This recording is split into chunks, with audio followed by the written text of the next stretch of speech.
হিজাব নিকাব এটা পরা বা না পরা এর সাথে সিয়ামের কোনো সম্পর্ক আছে কিনা? চমৎকার প্রশ্ন। আসলে আমাদের দেশে মহিলাঙ্গনে লক্ষ্য করা যায় যে সিয়াম যখন পালন করি কিংবা যখন আজান হচ্ছে বা নামাজের প্রশ্ন হচ্ছে তখন হিজাবগুলো ব্যবহার করি।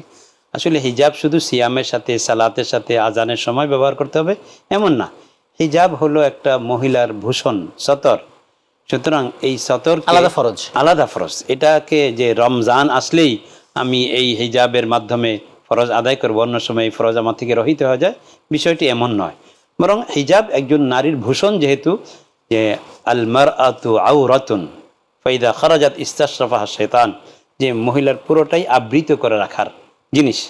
সুতরাং সেই জন্য রাসূল আকরাম সাল্লাল্লাহু আলাইহি ওয়াসাল্লাম এর স্ত্রীদেরকে আল্লাহ পাক রব্বুল আলামিন নবীজির মাধ্যমে নির্দেশ করেছেন, ইয়া আইয়ুহান নবী কুল লিআজওয়াজিকা বানাতিকা নিসা ইউদনিনা আলাইহিন্না মিন জালাবিবিহিন্না, যে তারা যেন জিলবাব, বড় কাপড়ের মাধ্যমে নিজেদেরকে আবৃত করে রাখে। এটারই পরবর্তীতে সংস্করণ বেরিয়ে হচ্ছে বোরকা বা হিজাবের মাধ্যমে।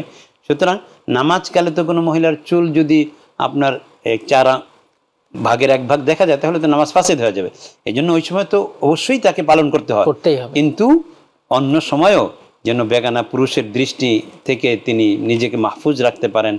এর মাধ্যমে নেকাব ব্যবহার করা এবং হিজাবের মাধ্যমে তার শরীরকে আবৃত করে রাখা, এটা ইসলাম এটা ফরজ করেছে নারীদের ক্ষেত্রে সব সময়ের জন্য।